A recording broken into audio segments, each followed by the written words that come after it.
इसको भी अभी बंद होना था।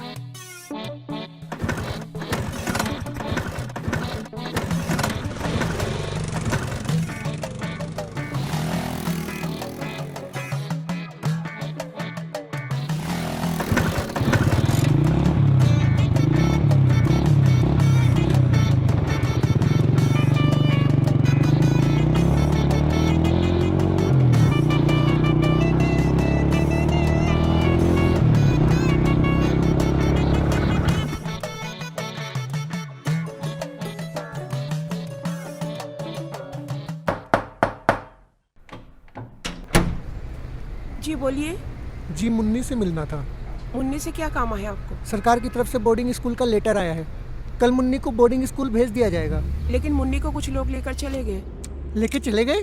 मतलब? कुछ लोग आए थे, मुन्नी को निर्मल वर्ग अनाथ आश्रम लेकर चले गए। लेकिन आपको पता था ना मुन्नी को बोर्डिंग स्कूल भेज दिया जाएगा। मुन्नी तो खुद ही अनाथ आश्रम जाना चाहती थी। ठीक है।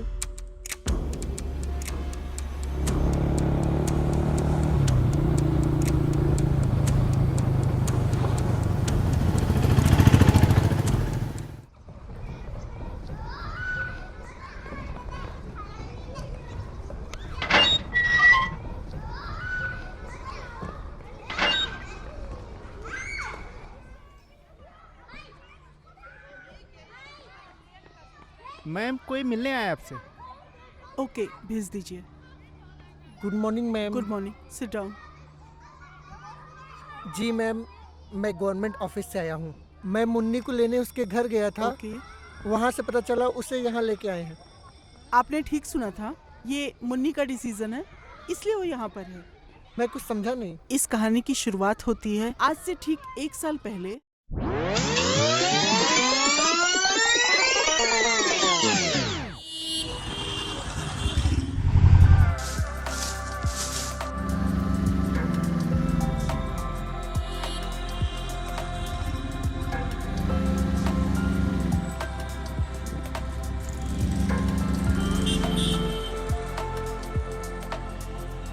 कोरोना वायरस का प्रकोप तेजी से बढ़ता जा रहा है। चाइना के बाद अब मकाओ और हांगकांग में भी कोरोना अपना पैर पसार रहा है।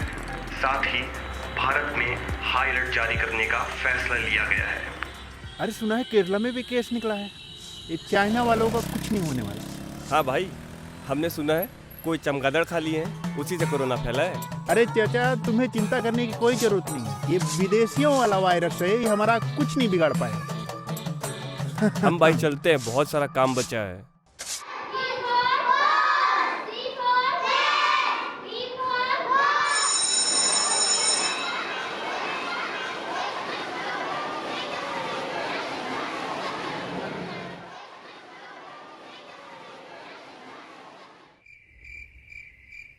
और इस समय एक बड़ी खबर आ रही है और बड़ी खबर यह है कि केरल में कोरोना वायरस का पहला पॉजिटिव केस सामने आया है। चीन से कई देशों में फैले कोरोना वायरस का ये लीजिए पहला ही आपका मामला टिफिन। भारत में सुनो, कोरोना का सामने टाइम आया है। चलो ठीक है, मैं चलता हूँ। मुन्नी का ख्याल रखना। ठीक है। चीन में इस समय बुरी तरह फैल रहा है।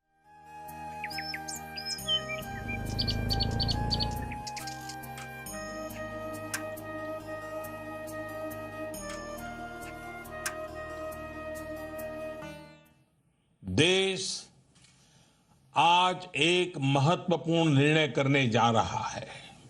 आज रात 12 बजे से संपूर्ण देश में संपूर्ण लॉकडाउन होने जा रहा है। आज रात 12 बजे से घरों से बाहर निकलने पर पूरी तरह पाबंदी लगाई जा रही है।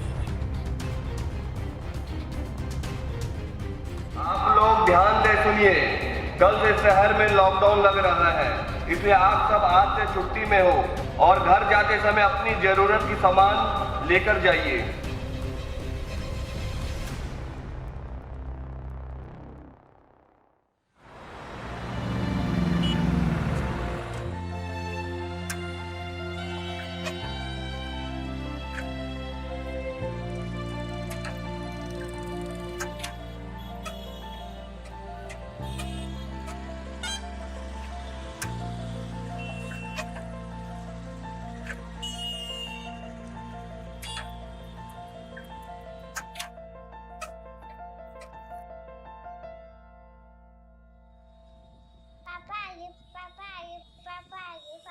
अरे मेरा बेटा, अरे आप इतनी जल्दी कैसे आ गए? वो नगर पालिका वालों ने छुट्टी दे दी। क्यों? कोरोना के माहौल को देखते हुए उन्होंने कुछ दिन घर में रहने की सलाह दी है। ठीक है, आप हाथ मुंह धो लीजिए, मैं तब तक नाश्ता लगा देती हूँ। ठीक है? ठीक है।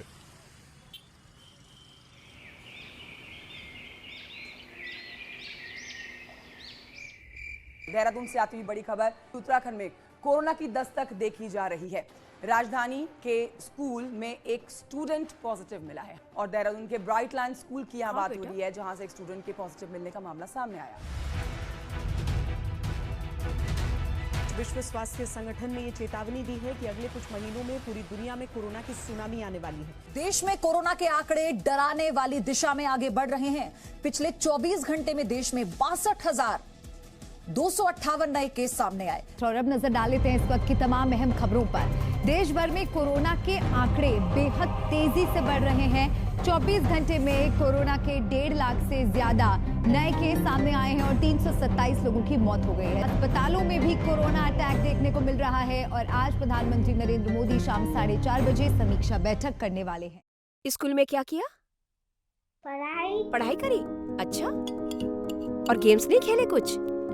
नमस्कार, आप देख रहे हैं दैनिक जागरण और मैं हूं आपके साथ वंशिका। देश के कई हिस्सों में कोविड-19 मामलों में बेतहाशा वृद्धि देखी जा रही है। इससे कमाने खाने वाले कामकाजी वर्ग और अन्य लोगों की चिंता बढ़ी है। नए मामले दुगुनी तेजी से बढ़े हैं। 327 लोगों की जान जा चुकी है कोरोना की वजह से। उत्तराखंड में कोरोना संक्रमण की बढ़ती रफ्तार को देखते हुए सख्त कदम उठाए गए हैं। अब राज्य सरकार ने नई कोविड गाइडलाइंस भी जारी कर दी।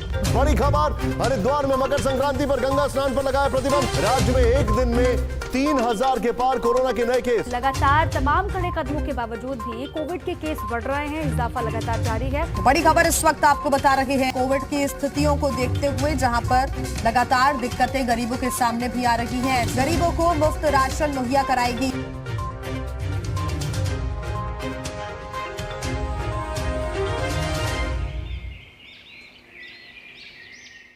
मेरी तो कोई सुनता ही नहीं है। मैं होती कौन हूँ कुछ बोलने वाली?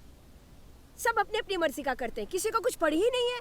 देश में लॉकडाउन के बीच में लोग जब घर में हैं तो आवश्यक सेवाओं से जुड़े लोग, पुलिस बल, नगर निगम, मेडिकल स्टाफ घर के बाहर अपना काम कर रहा है। ये लो अपना टिफिन। सुनो, जाना जरूरी है क्या? हाँ, जाना जरूरी है। ऑफिस से कॉल आया था। आप देख नहीं रहे बाहर क्या माहौल चल रहा है? कितने लोग कोरोना वायरस से संक्रमित हो रहे हैं और वैसे भी सरकार ने कहा है कि घर पे बैठे। देखो शांति, इस मुश्किल घड़ी में ना सरकार कितनी हमारी सहायता कर रही है, तो मेरा भी कुछ फर्ज बनता है कि अपने देश के लिए कुछ काम करूं। और तुम चिंता क्यों कर रही हो? सरकार ने हमारी सहायता के लिए राशन पानी हमारे घर में पहुंचा रखा है, तो तुम मुझे जाने दो। ठीक है, जाओ। आप सभी को सूचित किया जाता है 2 गज की दूरी बनाए रखें, बिना जरूरी काम के घर से ना निकले और किसी भी चीज की दिक्कत हो तो इस हेल्पलाइन नंबर पर कॉल करें 180032149873। अब तो खुश हो शांति?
देखिए, इस समय कोरोना का प्रकोप बहुत ज़्यादा होता जा रहा है। हम लोगों को बहुत सतर्क रहना है। हम लोग सही रहेंगे तभी दूसरों को सही रख पाएंगे। हमें अच्छी तरह से पालन करना है कोरोना के नियमों का। आप लोगों के लिए सरकार के द्वारा किट आ गई है, मास्क आ गए हैं, सैनिटाइजर हैं, इन सब का आपको प्रयोग करना है और नगर की व्यवस्था भी हम सब लोगों को सही ढंग से करनी है। ठीक है, आप लोग जाइए।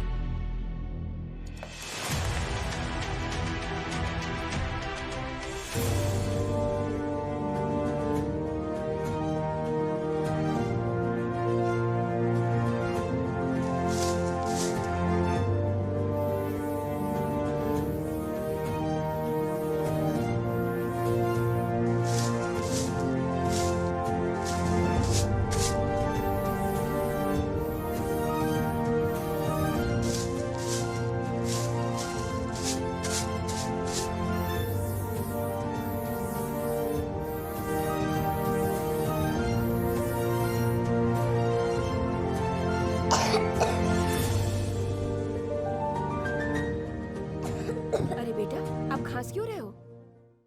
क्या हुआ? अरे आपको तो तेज बुखार है।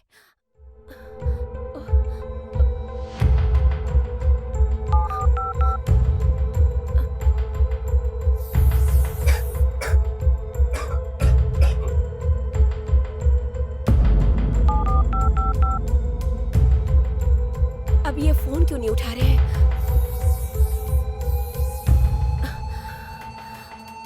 ओ, क्या करूं मैं? ओ,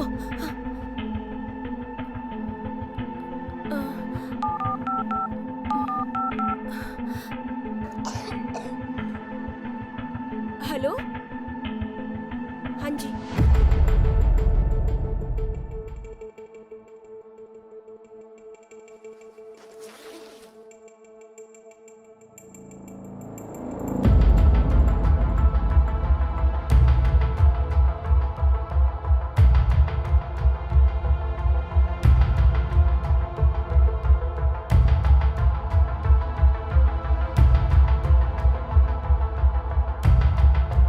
देखिए, मैं इंजेक्शन दे देता हूँ और कुछ दवाई लिख देता हूँ, बच्ची जल्दी ठीक हो जाएगी।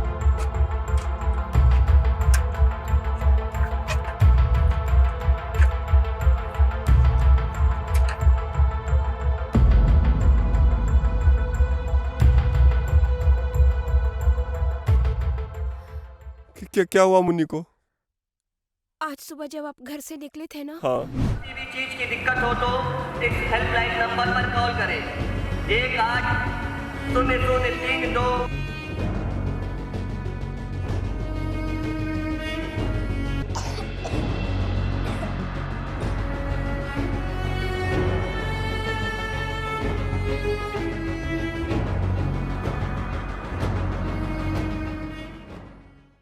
मुन्नी को कुछ होगा तो नहीं ना?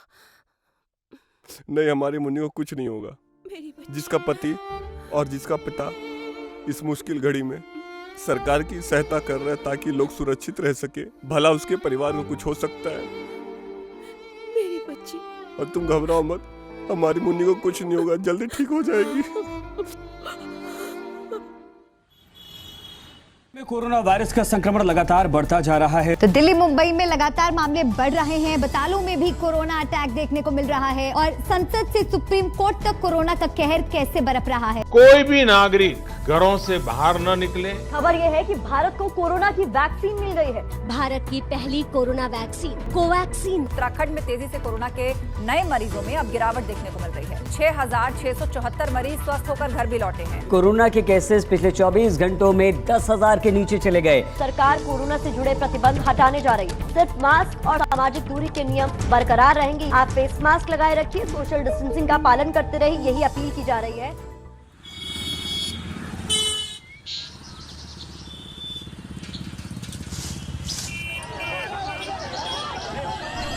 लेकिन गंगाराम को हुआ क्या था?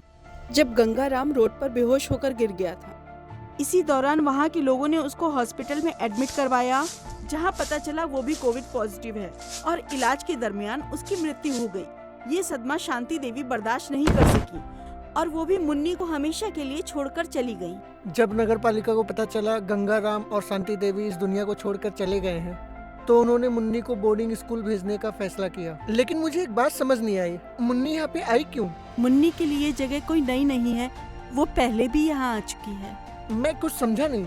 मुन्नी के बारे में शायद आपको ये बात पता नहीं है कि गंगाराम और शांति देवी उसके असली माता पिता नहीं हैं। आप उस बच्चे की परवरिश कैसे कर पाएंगे? आपकी तो अपनी खुद की तनख्वाह बहुत कम है, 10,000 रुपए। उस 10,000 रुपए में आप बच्चे को कैसे पालेंगे? कैसे उसकी अच्छी परवरिश करेंगे? मैडम प्लीज आप हमें मुन्नी सौंप दीजिए। देखिए, हमें बहुत सारी चीजें देखनी होंगी बच्चे के बारे में। हम लोग बच्चे के लिए ही काम करते हैं और बच्चे की देखरेख की जिम्मेदारी हमारी ही होती है। क्या आप उसका पालन पोषण कर पाएंगे? आप जैसा कहेंगे हम वैसा ही करेंगे मैम। उसे कोशिश करेंगे अच्छी से अच्छी सुविधा देने की, अच्छी पढ़ाई करवाएंगे। और मैम आप समझने की कोशिश कीजिए, हमारी कोई औलाद नहीं है और मैं कभी माँ भी नहीं बन सकती। Ma'am please. प्लीज मैम, हम आपको भरोसा दिलाते हैं, मुन्नी को हमेशा खुश रखेंगे। ठीक है। लेकिन हम आपको 1 साल के लिए बच्ची को सौंपेंगे। सपोज इस 1 साल में अगर हमारी संस्था को लगता है कि बच्ची की परवरिश करने में आप समर्थ हैं, तो आपको लीगल कार्रवाई के साथ बच्ची हमेशा के लिए दे दी जाएगी। मंजूर है आपको? ठीक है जी मैम, मंजूर है जी।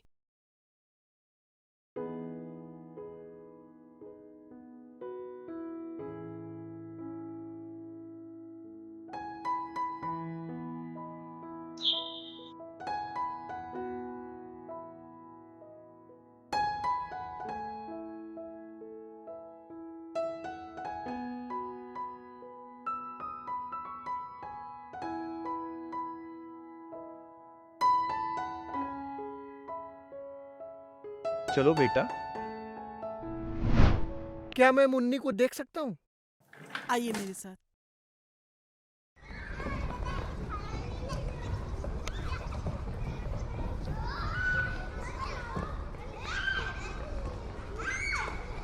वो रही मुन्नी।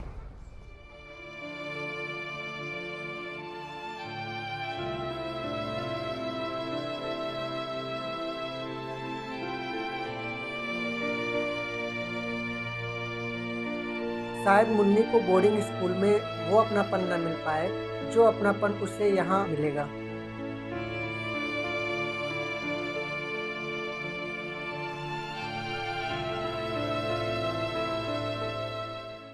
हमारा देश धीरे धीरे कोरोना की महामारी से उभरने लगा।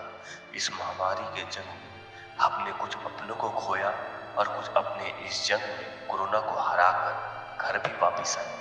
अपनी जान की परवाह किए बिना निरंतर काम करने वाले इस देश के पुलिसकर्मी, सफाई कर्मचारी और डॉक्टरों को हमारा सलाम।